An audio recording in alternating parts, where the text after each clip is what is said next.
рады видеть вас на нашей площадке. Сегодня мы поговорим с вами о жизни в городе и в селе. Поэтому, друзья, внимание на экран.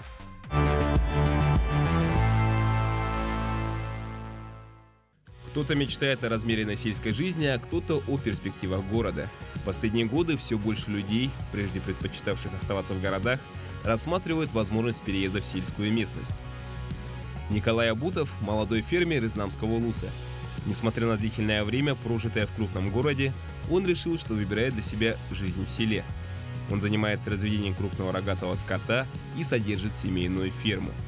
Сельское хозяйство Николай успевает совмещать с документационной работой и общественной нагрузкой. Где лучше жить, в городе или в селе? Что и почему выбирает для себя молодежь?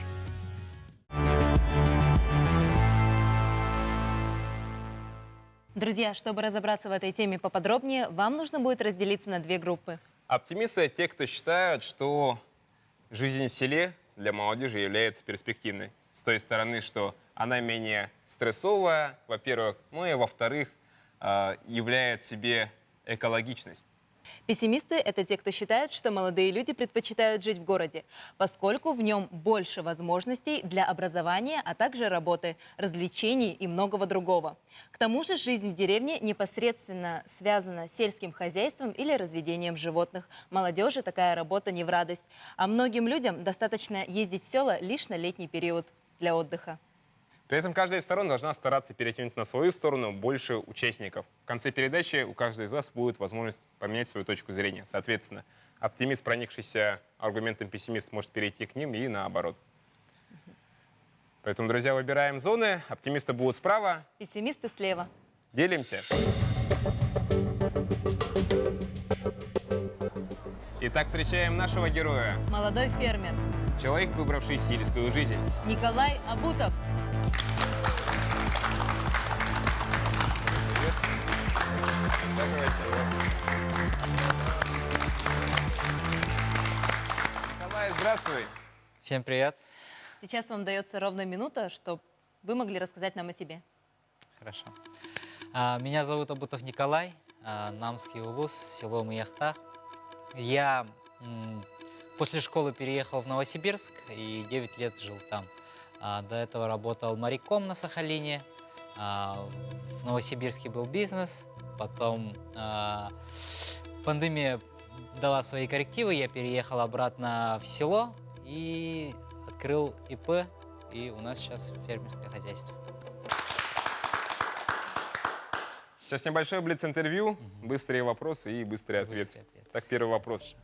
Прибыльно ли сельское хозяйство? Очень. За счет чего? Чем это обусловлено? Деньги делаются везде.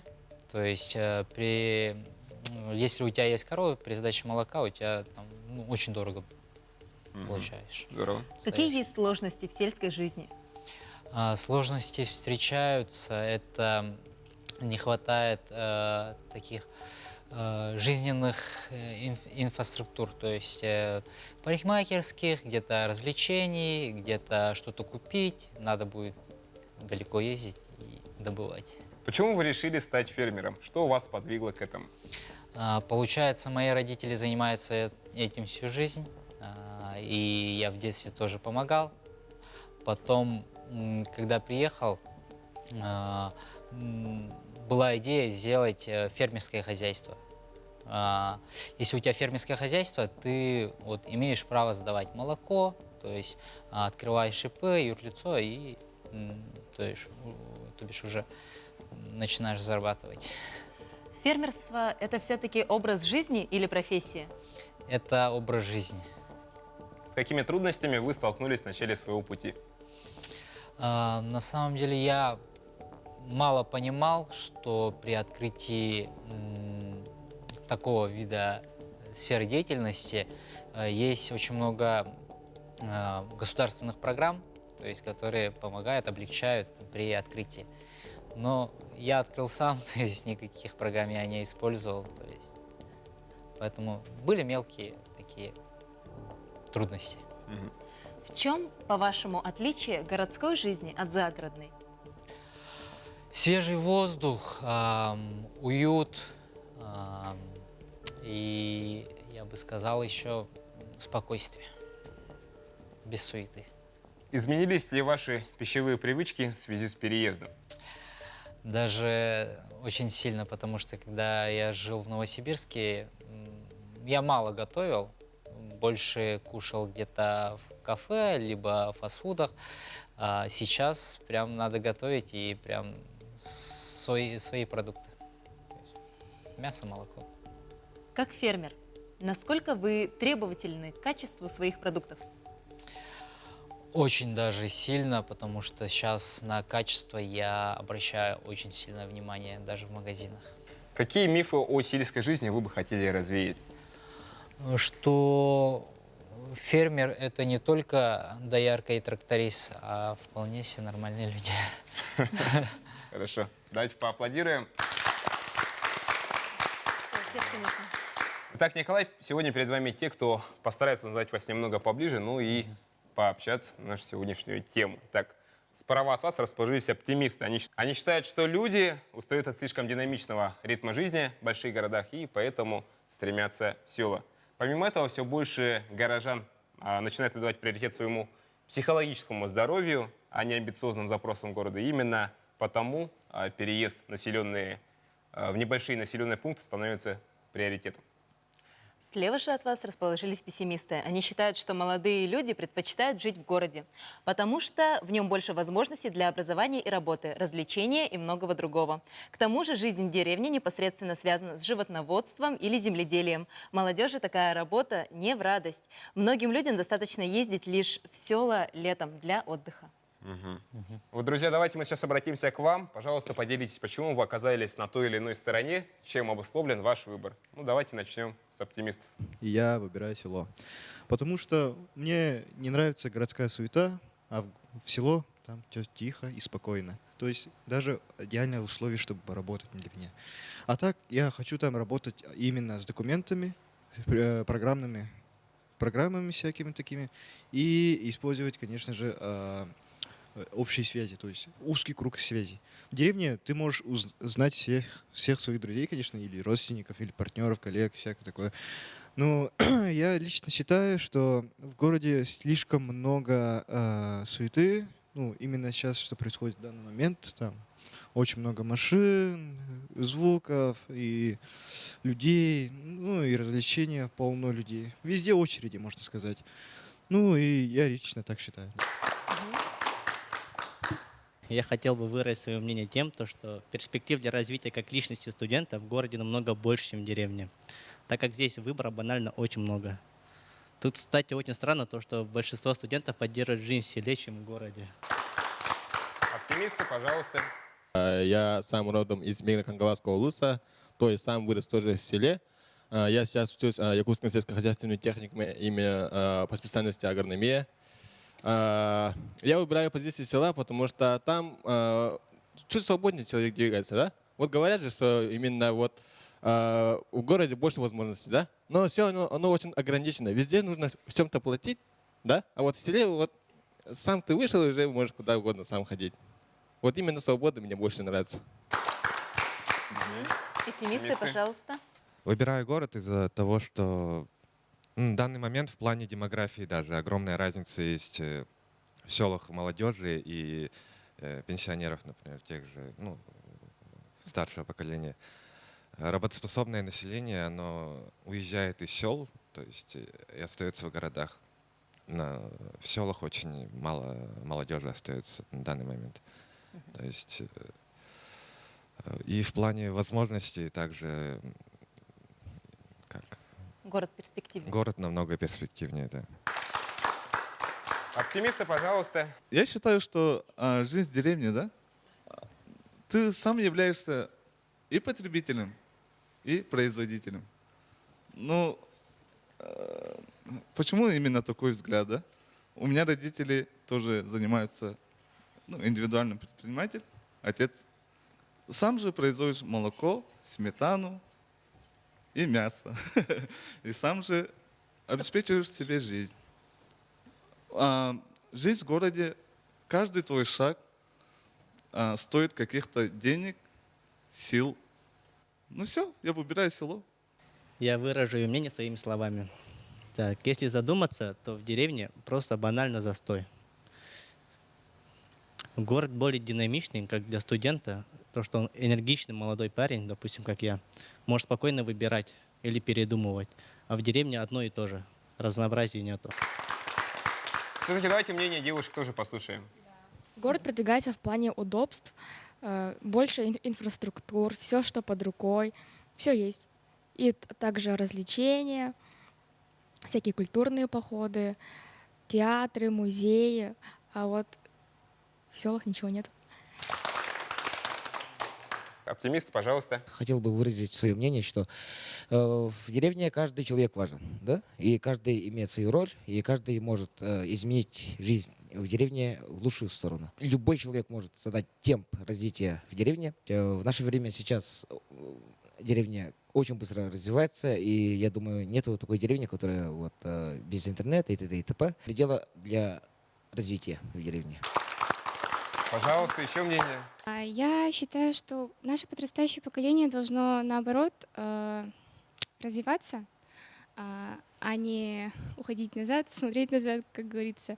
И, как наш гость сказал, неудобно то, что нет парикмахерских, лекарств, то есть надо далеко ехать. А в городе все это есть. Как бы для удобства я считаю, что город намного лучше. Вот. И то есть, если у нас есть возможности, почему бы ими не воспользоваться? Зачем уходить в прошлое? Еще мнение давайте. Но я хотел бы сказать насчет темы того, что именно в селах нет парикмахерских, да? Но вот это и есть же повод, по идее. Вот сейчас же сам можно обучиться на парикмахера, да? И пойти открыть там на деревне бизнес. Если там никого нет, у тебя там конкуренции не будет же.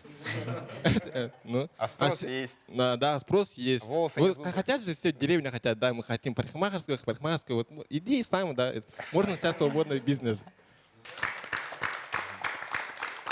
Вот, девушка, давайте вас тоже послушаем. Я сама выросла в селе, да? Ну, в городе намного лучше. Ребята, вы что?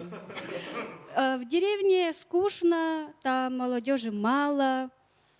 Так, все равно же вы в выходные будете все равно ехать же в город.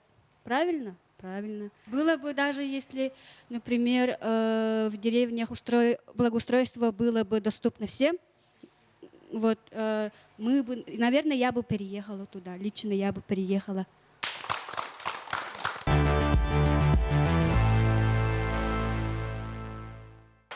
Ну что ж, друзья, давайте перейдем к вашим вопросам, к нашему гостю Николаю. Давайте начнем с вопросов от оптимистов. Вы скучаете по городу? В первое время я скучал. Я скучал по друзьям, я скучал по отдыху, то есть куда-то ходить, ездить. Но сейчас уже этого нет. Как-то я уже отвык от города.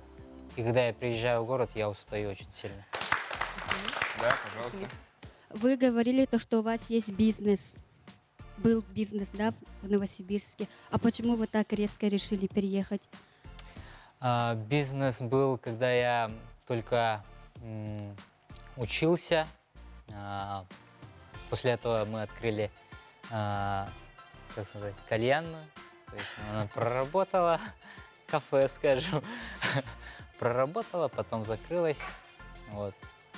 Бывает такое, что бизнес открывается и закрывается. Да. Вот. Это было в прошлом. Диссонанс. А почему местная продукция такая дорогая? Так скажу. Да, действительно, местная продукция дорогая. Но я хочу в защиту местной продукции сказать, что, во-первых, она натуральная, 100%, прозрачная, как она делается, то есть вы можете спокойно посмотреть, как она производится, и кто производит, как производится. Ну и скажу, что большие компании, да, когда производят продукцию, они берут количеством, то есть объемом. Они больше делают, чуть-чуть надбавку делают и все. А когда ты делаешь, у тебя маленькое производство, ты просто добавляешь, получается, объемом тяжело брать. То есть у тебя объем маленький, соответственно, цена выше. Ну, это ручной труд. Это соответственно. ручной труд, да. Ориентир на качество. То есть тяжело делается, тяжело добывается. Вот. Но зато Это- качественно. Зато качество, да. Оптимисты, пожалуйста. Многие убеждены, что жизнь в деревне — это день сурка. Так ли это? Да, если в деревне живешь, то можно сказать, что это день сурка. Каждый день почти одно и то же. Но мы люди молодые, мы можем добавлять что-то свое, да, что-то разнообразить. Те же пешие походы или что-нибудь куда-нибудь съездить, на рыбалку, на охоту. Вполне это все можно делать. Здорово.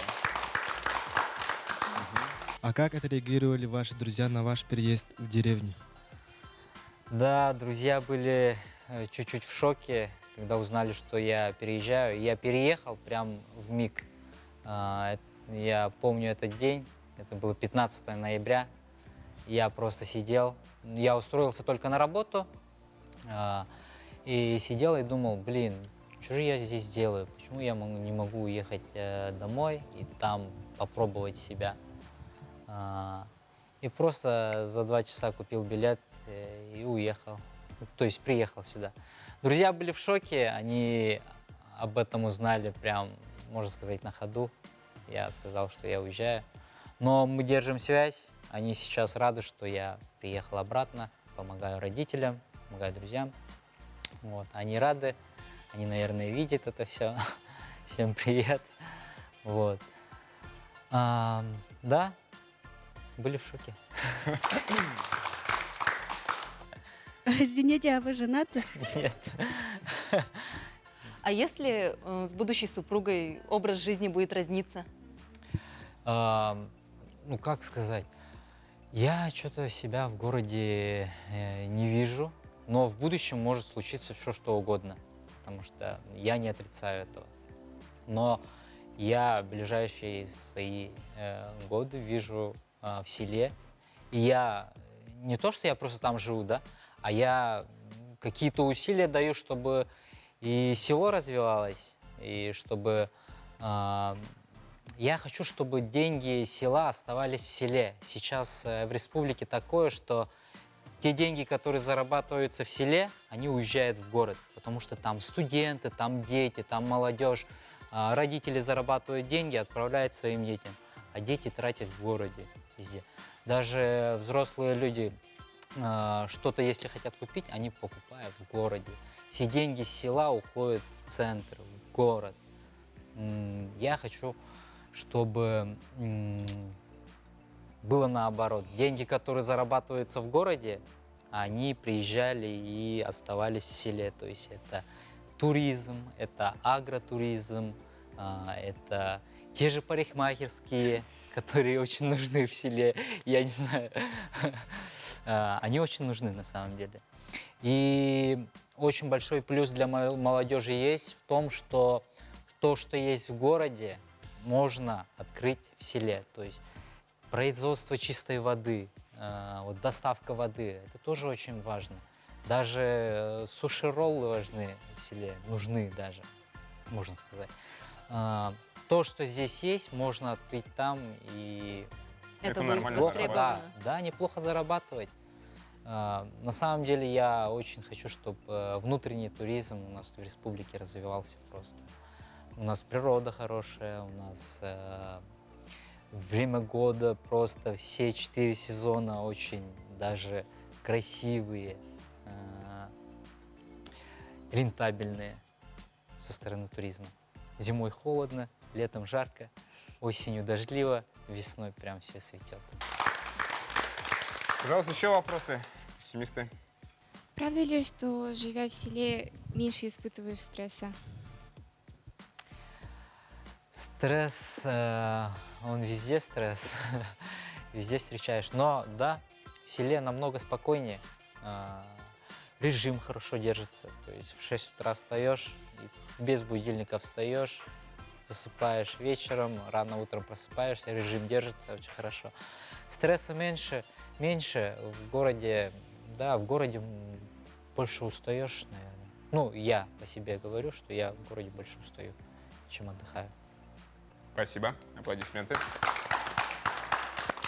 Итак, друзья, у нас есть видеоопрос по теме нашего обсуждения, поэтому просим внимания на экран.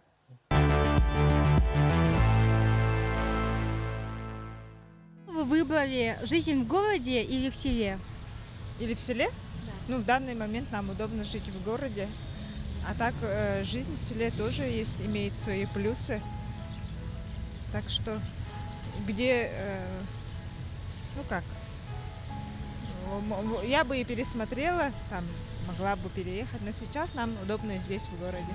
В городе. Почему? Ну, потому что здесь возможностей много. Ну, чё в селе, зачем? В городе, наверное. Почему? Я привык просто здесь из-за этого. Жить в городе. Я бы выбрала в городе. Почему? Ну, не знаю. Почему? Не могу объяснить этот вопрос. Потому что Анатолий городской житель. В селе никогда не жила. Ну, на данный момент пока в городе, но тоже хотелось бы жить в селе. Почему?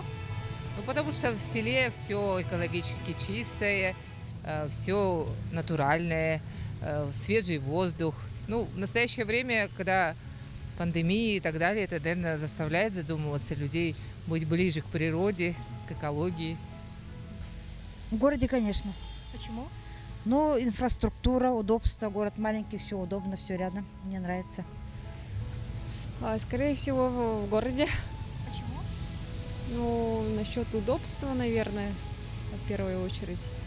И тут у меня работа, и вот это поэтому.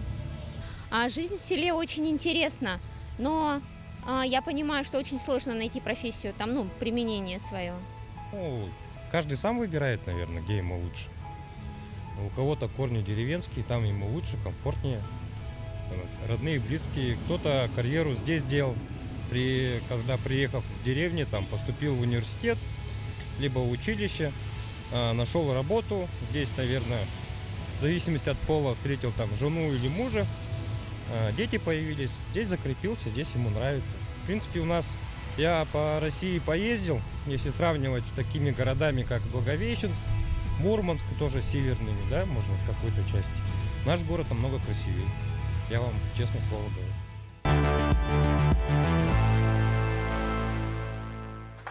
Давайте поаплодируем. Как мы с вами услышали, очень многие отмечают проблемы трудоустройства, занятости на селе. Соответственно, друзья, вопрос следующий. Как вы считаете, является ли причиной оттока молодых людей из сел как раз таки проблема занятости и безработицы? И как эту проблему можно решить? Давайте. Как сказать, ну, эта проблема, да, очень такая серьезная, вот. Но, в принципе, можно решить эту проблему, открыв какие-нибудь курсы, как сказать, ну, вот, как сказать, актуальная проблема, ну, нету парикмахерских, да, вот взял, вот учился на парикмахера, открыл дело.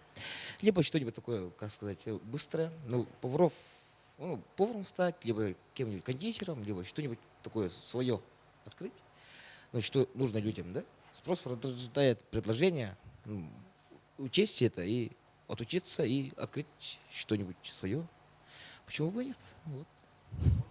Да, пожалуйста.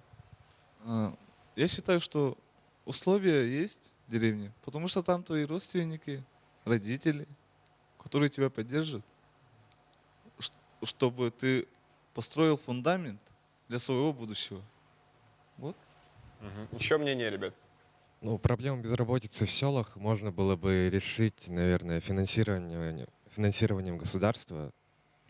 То есть молодежи на данный момент вообще невыгодно уезжать в село и работать там. То есть нету никаких плюсов. Только если открывать свой бизнес, как говорите, но далеко не каждый готов открыть, ну, свой бизнес, да, рискнуть. Не у каждого есть средства и планы. То есть, да, это выгодно, но далеко не каждый готов. То есть, ну и вообще большая часть молодежи, заканчивая школу, едут поступать в города, получать высшее образование. Так. Даже лучше, если, например, молодой специалист уедет в деревню, там он наберется много опыта, практик и может свой опыт привести в город и жить в городе. это как бы в деревне и селах можно оттолкнуться хорошо, чтобы достичь чего-то нового. Наверное, это уже не секрет, то что если я перееду в деревню либо село, если бы мне предоставили там общежитие, либо дом, квартиру, не знаю, чтобы я могла там жить и спокойно работать. Потому что сейчас как я знаю, очень трудно, например, приехать в деревню и там жить там в старых домах неудобно.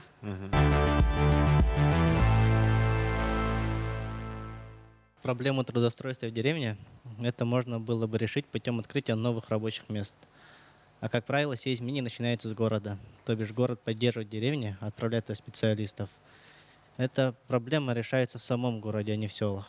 В принципе, надо учесть, как сказать, территориальную, да, часть нашего вопроса, потому что центральные районы, ну, центральные деревни, да, деревни центральных районов, грубо говоря, ну, которые ближе к городу, они очень быстро развиваются, в отличие от тех северных районов. Ну, я сам из Забайского района, и поэтому хотел бы сказать, что там, да, есть проблемы застоя. И это я не скрываю, но, как сказать, есть тенденция к строительству. Да, строится очень много, как сказать, школ, социальных объектов. Да, социальных объектов. Я, как сказать, могу еще добавить, что там, георазведка, как сказать, полезных ископаемых, и почему бы все это не связать в одно русло, чтобы, как сказать, вот нашли что-нибудь, да, месторождение какого-нибудь ископаемого, и вокруг этого уже создавали свои предприятия. Именно, да. Вот. Инфраструктуры. Но цены, конечно, на авиабилеты, конечно, вот, да, очень дорогие. Ну, хотелось бы, конечно, без поддержки государства очень будет трудно, конечно, потому что надо учесть стоимость всего, что туда доставляется. И людских ресурсов, и ресурсов, которые тратятся на бензин и т.д. и т.п. И очень сложно Арктическому району. Спасибо. Николай, лично как ты сам считаешь, как можно решить, во-первых, проблему безработицы, и обязательно ли, чтобы село развивалось, его должно поддерживать государство? Чтобы село развивалось, во-первых, нужны рабочие места. То есть люди, которые там есть, они должны чем-то заниматься, как-то зарабатывать, как-то кормить свою семью. Для этого что делается? Для этого сейчас очень тяжело рабочие места вновь возобновить, потому что в СССРовские времена рабочих мест было очень много. То есть люди в селах работали, развивались, жили, там очень много было строек. Сейчас надо будет уже подстраиваться под нынешнее время, да. Это получается, те, кто могут работать дистанционно, они могут там жить, они могут там очень хорошо развиваться. Во-вторых, это, скорее всего, бизнес, потому что сейчас малый бизнес, маленький бизнес, они, в принципе, могут и существовать в селе. То есть они могут там свой склад иметь, производство. Соответственно, нанимать себе сотрудников. Да, себе сотрудников каких-либо. Сотрудников можно набирать из сел. То есть если у тебя производство там же находится. Это будет очень-очень большой плюс. А у тебя есть работники или, может, планируется? И у меня планируется работник. Я очень хочу, но родители против этого. Да. Но я понимаю, сколько надо будет платить. Вот. Но я готов нанять работника. Николай, с какой из наших сторон вы сегодня согласны больше всего? Я скажу так, 9 лет я был пессимистом, я жил в большом городе, да, можно сказать, и я не думал, что я вернусь в село, вот. А сейчас я прям с оптимистами. Ну, ребята очень хорошие, у них аргументы очень прям хорошие. Я надеюсь, что вот ребята, оптимисты сидят, вот 8 человек, и они все вернутся в село, там будут развивать все. Ну, я на это надеюсь. Пессимисты тоже очень хорошие аргументы сказали. Да, я согласен с ними. В некоторых селах возвращаться даже, ну, приезжать работать тяжело, наверное. Вот. Некоторым специальностям тяжело приезжать в село работать, потому что прям нету возможности. Например, не знаю, IT. Что он там Ну или будет инженер, делать? ракетостроитель, допустим. Да, что он будет делать в селе? Да. Вот. Но с ребятами согласен, но в селе всегда нужны хорошие врачи, хорошие учителя, хорошие специалисты. Например, вот, там, провода тянуть или что-нибудь такое, да. Вот. Люди всегда везде нужны. Молодые особенно нужны в селе. Какой совет, Николай, ты дашь нашей сегодняшней аудитории, нашим зрителям? Молодые ребята, молодые люди, будущие специалисты всегда нужны везде. Но в селе, да, сейчас такая мода пошла, что ли, или что. В селе мало кто остается, все хотят уехать оттуда. Но мы должны понимать, что без молодежи село может умереть. Вот, просто. Поэтому там нужны молодые люди, молодые специалисты. По возможности, да, если есть возможность, то надо жить там. Это будет хорошо и вам, и вашим детям, можно сказать. Ну что ж, друзья, наступил тот самый момент истины, когда вы можете поменять свою группу. Соответственно, оптимист, проникшийся аргументом пессимистов, может перейти к ним. Ну и наоборот, пессимист, убедившийся в аргументах оптимиста, перейти к ним. Поэтому, друзья, определяемся непосредственно, стоите ли вы на своем месте, либо же меняете свою команду. Поэтому на счет 3 можно будет перейти. 1, 2. 3. Давайте поаплодируем. Поделись, пожалуйста, почему ты все-таки решила поменять свою группу? Потому что тут есть места в садике, в школе, и тут не нужно тратить много денег. Я сюда поеду, чтобы набраться много опыта, чтобы вернуться к вам. Здорово. Николай, кого из наших участников ты бы хотел сегодня отметить? Возможно, тебя кто-то поразил своими аргументами, умением непосредственно выстраивать логику своего выступления. Я бы хотел сказать, что ребята сегодня прям очень хорошие, аргументы хорошие были, ну и тоже мнения очень хорошие, полезные вещи сказали. Но я хотел бы отметить человека с Абыйского района, да, ветеринар, да, будущий. Пожалуйста, тебя приглашаем подняться сюда. Николай, поделись, пожалуйста, что ты подготовил для лучшего участника. Книга всегда хорошо дарить книгу. Вот, хорошая Давай покажем книга. на камеру, что за книга. «Лагом» называется. Это книга про то, про равновесие, про гармонию. Вот. Поэтому очень хорошая книга. Думаю, будет полезна. Ну и прочтешь, наверное. Обязательно. Спасибо. Поздравляем. Поаплодируем. Поделись, пожалуйста, как тебя зовут и немного расскажи о себе. Меня зовут Борис Вячеслав. Я студент из Арчинского ГАТУ. 3-й курс, ветеринарный врач широкого профиля. Сейчас, друзья, мы всех вас приглашаем подняться сюда, для того, чтобы мы еще немного могли пообщаться друг с другом и с нашим гостем. Пожалуйста, поднимайтесь.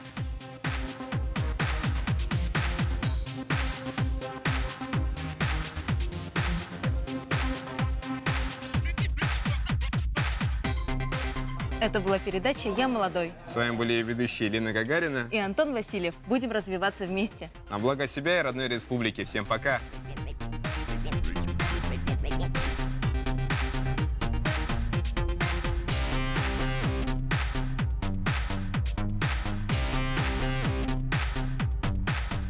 Передача прям очень хорошая, ребята очень хорошие, свои мысли аргументируют очень хорошо.